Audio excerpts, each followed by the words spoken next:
there was a wonderful article that was once written, which was, it had a beautiful title. I wish I'd thought of it. It was "Power Doesn't Corrupt, but the Fear of Losing Power Does." So it's the fear of losing power that corrupts people, that gets them doing bad things, right?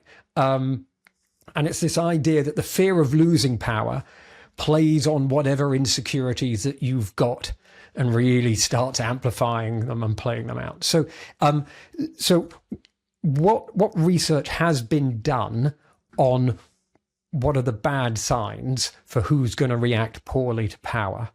What really stands out on it is the people with insecurities that are most likely to react badly to it. The one other thing that really kind of stands out is, of course, narcissism.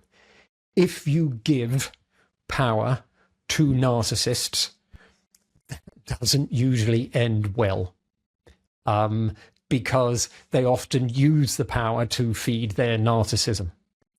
That said, even with that, there are caveats.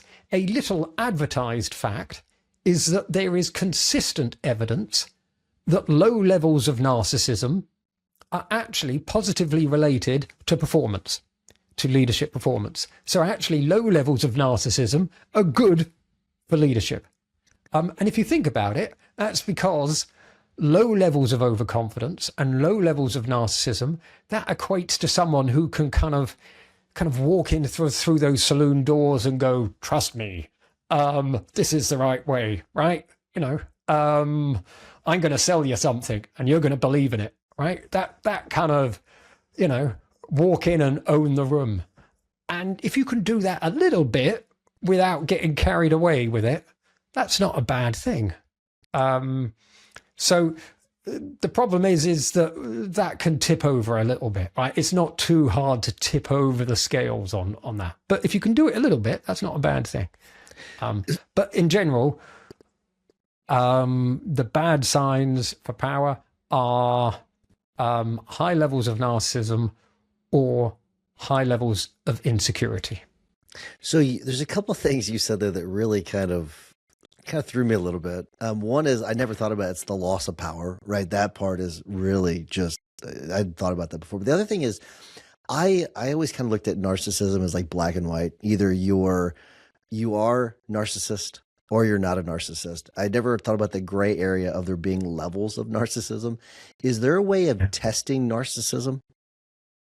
Yeah, there are narcissism tests.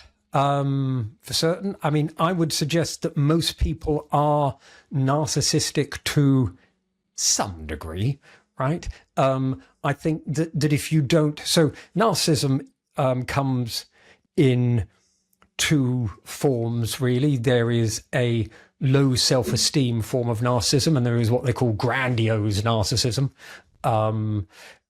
which is very much the self-love, owning the center stage kind of narcissism. But if you think of narcissism as self-love, then some degree of narcissism is common to most people, right? A little bit, right? And is not necessarily a bad thing. But there is, yes, there you can measure it. There are tests out there. Google it. There are some, there is, sure. They are freely available out there, but most people have what I would call a healthily low level of it. Not an unhealthy level of it.